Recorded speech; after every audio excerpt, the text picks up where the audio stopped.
সুপ্রিয় শিক্ষার্থীবৃন্দ, ফজলুল হক মহিলা কলেজের অনলাইন ক্লাসে আপনাদের স্বাগতম। Welcome to my online class. আমি Mohammad Mostafizur Rahman Kajol, lecturer, department of marketing, Fazlul Haque মহিলা কলেজের অনলাইন ক্লাসে একাদশ শ্রেণীর বিষয় ফিন্যান্স, ব্যাংকিং ও বিমা প্রথম পত্রের আজকে যে অধ্যায়টি পড়াবো সেটা হচ্ছে অধ্যায় 5, স্বল্প ও মধ্যমেয়াদী অর্থায়ন। এটা আপনাদের পঞ্চম অধ্যায়ে আছে। পেজ নাম্বার আপনাদের পাঠ্য বইয়ের 377 পেজে পাবেন, আপনারা 77 পৃষ্ঠায় পাবেন। আজকের আলোচ্য বিষয় স্বল্পমেয়াদী অর্থায়ন কি, স্বল্পমেয়াদী অর্থায়নের বৈশিষ্ট্য, স্বল্পমেয়াদী অর্থায়নের সুবিধা ও অসুবিধা। প্রথম হচ্ছে স্বল্পমেয়াদী অর্থায়ন কি, অর্থাৎ যে তহবিল 1 বছর বা তার চেয়ে কম সময়ের জন্য সংগ্রহ করা হয় তাকে স্বল্পমেয়াদী অর্থায়ন বলে। কোন একটা প্রতিষ্ঠানের হঠাৎ করে বড় ধরনের কোনো অর্ডার আসলো, তখন সেই ক্ষেত্রে সেই অর্ডারটাকে ট্যাকেল দেওয়ার জন্য যে কোনো কোম্পানি তাদের উৎপাদন কার্যক্রম অব্যাহত রাখার জন্য অথবা যে কোনো ব্যবসায়িক কার্যক্রম পরিচালনার জন্য হঠাৎ করে অর্থের প্রয়োজন হয় স্বল্প সময়ের জন্য। সেক্ষেত্রে বিভিন্ন কোম্পানি বা বিভিন্ন ফার্ম তাদের এই মেয়াদের জন্য যে অর্থায়ন করে থাকে সেটাই হচ্ছে স্বল্পমেয়াদী অর্থায়ন। আর এর মেয়াদ হবে 1 বছরের কম, 1 বছর বা তার কম। যে তহবিল 1 বছর বা তার চেয়ে কম সময়ের জন্য সংগ্রহ করা হয় তাকে স্বল্পমেয়াদী অর্থায়ন বলে। তো আমাদের অর্থায়নের স্বল্পমেয়াদী অর্থায়ন আছে, মধ্যমেয়াদী অর্থায়ন আছে, দীর্ঘমেয়াদী অর্থায়ন আছে। আজকে এই অধ্যায়টা হচ্ছে স্বল্পমেয়াদী এবং মধ্যমেয়াদী অর্থায়নের। তো আমি শুধুমাত্র আজকে স্বল্পমেয়াদী অর্থায়ন নিয়ে আলোচনা করব এবং পরবর্তী ক্লাসটিও বিশাল ধারণা আপনার স্বল্পমেয়াদী অর্থায়নের এবং অর্থায়নের উৎস নিয়ে আলোচনা করব।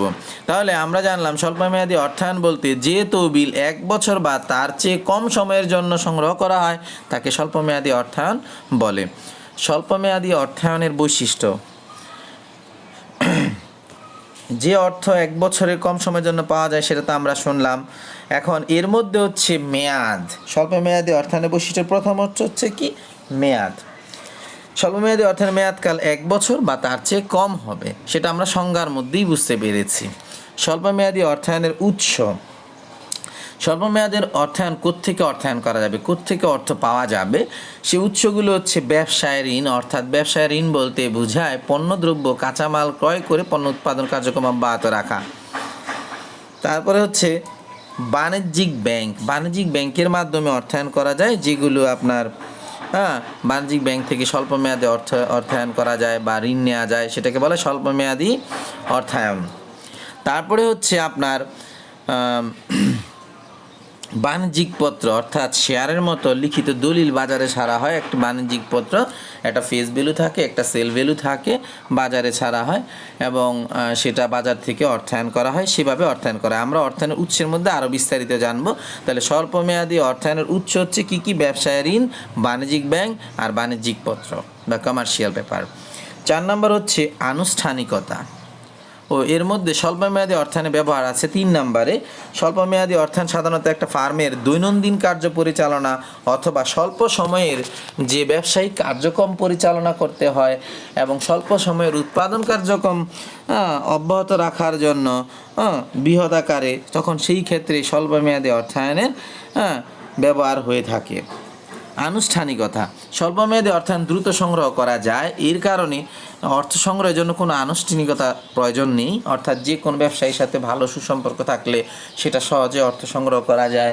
ব্যবসায়িক সুনাম থাকলে বাণিজ্যিক পত্রের মাধ্যমে সহজেই তা কী করা যায়, সে অর্থায়ন করা যায়। এই জন্য এই স্বল্পমেয়াদী অর্থায়নে আনুষ্ঠানিকতা নেই বললেই চলে। 5 নম্বর পরিশোধ পদ্ধতি। স্বল্পমেয়াদী অর্থায়ন ঋণ সংগ্রহ করা যেমন সহজ তেমনি পরিশোধ করা সহজ। প্রতিষ্ঠানের পূর্ণ নিয়ন্ত্রণে এই ঋণের উপর থাকে। অর্থাৎ এই স্বল্পমেয়াদী অর্থায়ন যেহেতু আপনার স্বল্প পরিমাণের হয়ে থাকে নর্মালি, এই ক্ষেত্রে তেমন পরিশোধ পদ্ধতি ঝামেলাও নাই এবং সহজে সেটা কি করা যায়, পরিশোধ করা যায়।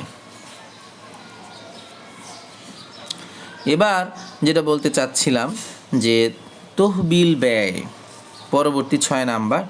স্বল্পমেয়াদী অর্থায়ন করতে গেলে নর্মালি তেমন ব্যয় নাই, হ্যাঁ, বাণিজ্যিক পত্র বিক্রি করতে গেলে সেই ক্ষেত্রে উত্তোলন ব্যয় বা ফ্লুটেশন কস্ট নামে থেকে থাকে, তাহলে এই তহবিল সংগ্রহ করতে কি তেমন ব্যয় হয় না, বকেয়া খরচ থাকে কিছু, প্লাস হলো আপনার বাট্টার শর্ত থাকে কিছু, যেমন ধরেন ব্যবসায় ঋণের ক্ষেত্রে বাট্টা থাকে, নগদ বাট্টা, এই আর কি।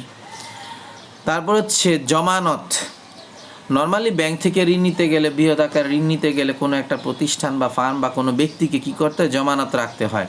অর্থাৎ হয় দলিল বা প্রতিষ্ঠানের ডকুমেন্টস অথবা প্রতিষ্ঠানের দলিল জমা রেখে অর্থায়ন করতে হয়। এখন এই স্বল্পমেয়াদী অর্থায়ন যেহেতু স্বল্প পরিমাণের হয়ে থাকে, তখন সেই ক্ষেত্রে জমানতের প্রয়োজন পড়ে না। তারপরে হচ্ছে ঋণের পরিমাণ। স্বল্পমেয়াদী ঋণের পরিমাণ মধ্যমেয়াদী দীর্ঘমেয়াদী থেকে কম হয়ে থাকে। নর্মালি দীর্ঘমেয়াদীতে অনেক শত শত কোটি টাকা ঋণ নেওয়া হয়ে থাকে। হ্যাঁ, এই ক্ষেত্রে স্বল্পমেয়াদী অর্থায়নের ক্ষেত্রে ঋণের পরিমাণ কম মধ্যমেয়াদী এবং দীর্ঘমেয়াদীর চেয়ে কম। নিয়ন্ত্রণ। স্বল্পমেয়াদী অর্থায়নের ক্ষেত্রে মালিকদের নিজস্ব নিয়ন্ত্রণ ব্যবস্থা বজায় থাকে, অর্থাৎ মালিকরা যা চায় তাই পারে করতে, এবং সেই ক্ষেত্রে অবশ্যই সেটা নির্দিষ্ট মেয়াদ বা আওতার মধ্যে পরে বিদায় সেটা হয়ে থাকে। বুঝতে পেরেছেন? এই হলো স্বল্পমেয়াদী অর্থায়নের বৈশিষ্ট্য। হ্যাঁ, স্বল্পমেয়াদী অর্থায়নের বৈশিষ্ট্যের মধ্যে প্রথম ছিল মেয়াদ, স্বল্পমেয়াদী অর্থায়নের উৎস, এগুলো। তো যাই হোক, আমরা পরবর্তী টপিকে যাচ্ছি, স্বল্পমেয়াদী অর্থায়নের সুবিধা। স্বল্পমেয়াদী অর্থায়নের কিছু সুবিধা আছে। সহজ সংগ্রহ, অর্থাৎ স্বল্পমেয়াদী অর্থায়ন মধ্যমেয়াদী এবং দীর্ঘমেয়াদী ঋণের চেয়ে বিভিন্ন কাগজে কলমের ঝামেলা থাকে। এখন এই স্বল্পমেয়াদী অর্থায়নের ক্ষেত্রে আপনার কি হয়,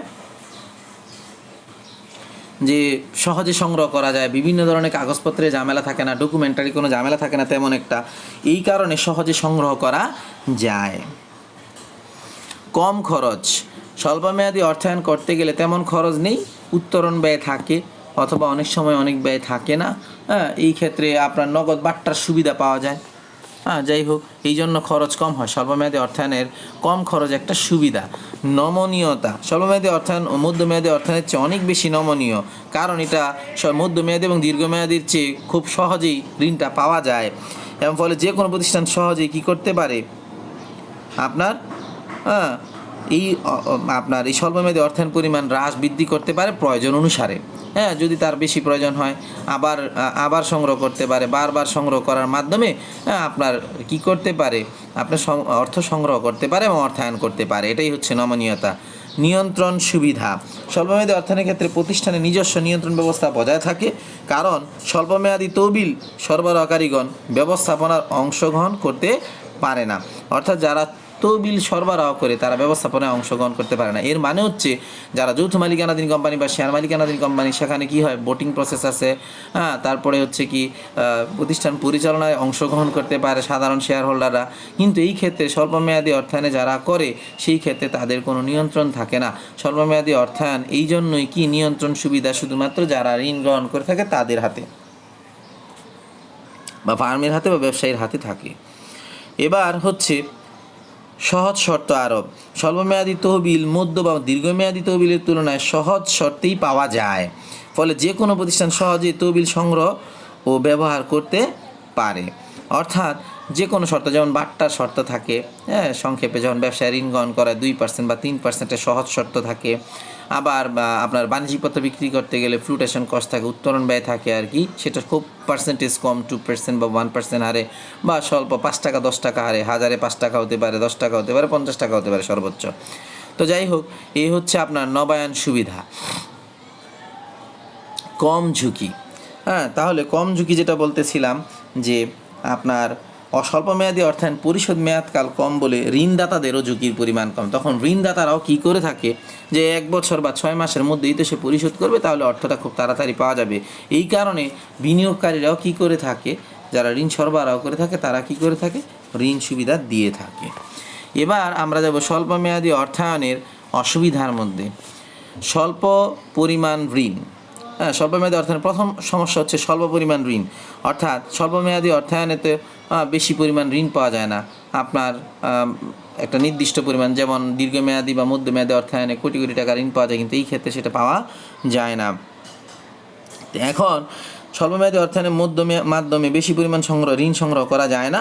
কর্পোরেশন বা ফার্ম বা বৃহদায়তন প্রতিষ্ঠান সহজে এই ধরনের অর্থায়ন করতে পারে না। এই কারণে, কারণ বৃহদায়তন প্রতিষ্ঠানে তো বৃহৎ পরিমাণে অর্থ লাগে, বেশি পরিমাণে অর্থ লাগে অর্থায়নে।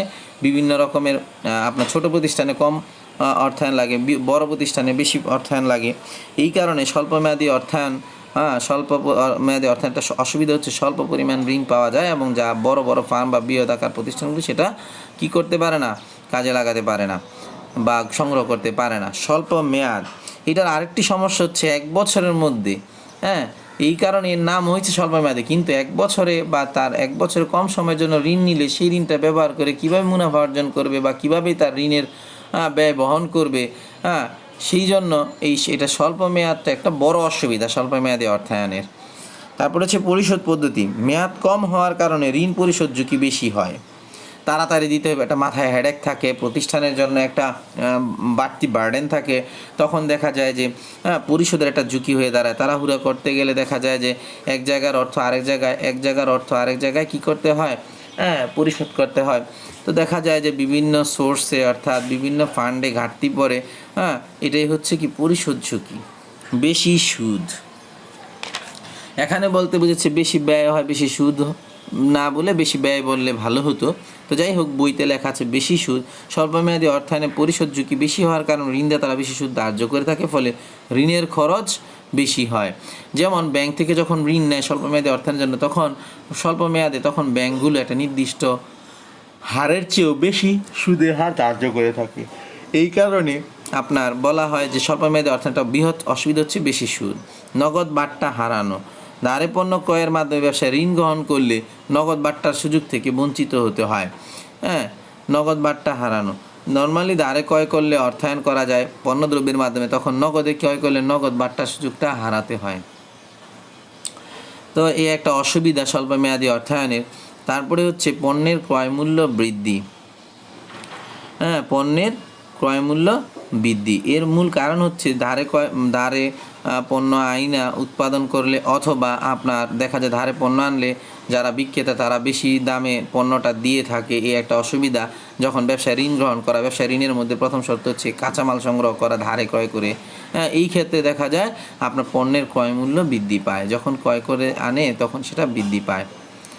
ঋণের শর্ত, বেশি পরিমাণ স্বল্পমেয়াদী তহবিলের প্রয়োজন হলে সুবিধাজনক শর্তে ঋণ পাওয়া কঠিন হয়ে যায়, ফলে প্রতিষ্ঠানের ঋণের ব্যয় বৃদ্ধি পায়। এই হইল আপনাদের কি আজকের আলোচ্য বিষয়। আজকে ছিল স্বল্পমেয়াদী অর্থায়নের বৈশিষ্ট্য, স্বল্পমেয়াদী অর্থায়নের সুবিধা। তো আজকে আমরা শিখলাম স্বল্পমেয়াদী অর্থায়ন কাকে বলে, স্বল্পমেয়াদী অর্থায়নের বৈশিষ্ট্যগুলো কী কী, স্বল্পমেয়াদী অর্থায়নের সুবিধাগুলো কী কী এবং অসুবিধাগুলো কী কী। সুবিধা ছিল সহজ সংগ্রহ, কম খরচ, নমনীয়তা, নিয়ন্ত্রণ সুবিধা, সহজ শর্ত আরোপ, নবায়ন সুবিধা, কম ঝুঁকি। অসুবিধাগুলি ছিল স্বল্পমেয়াদী অর্থায়নের অসুবিধা ছিল স্বল্প পরিমাণ ঋণ, স্বল্প মেয়াদ, পরিশোধ ঝুঁকি, বেশি সুদ, নগদ বাট্টা হারানো, পণ্যের ক্রয় মূল্য বৃদ্ধি, ঋণের শর্ত। তাহলে এই হইল আপনার অসুবিধাগুলো, যে পণ্যের ক্রয়মূল্য বৃদ্ধি পায়, ঋণের শর্ত থাকে, জটিল শর্ত থাকে, বিভিন্ন শর্ত থেকে থাকে। তো আজকে এই পর্যন্তই। সবাই ভালো থাকবেন, সুস্থ থাকবেন। পরবর্তী ক্লাসে সবাই অংশগ্রহণ করবেন। আসসালামু আলাইকুম, আল্লাহ হাফিজ।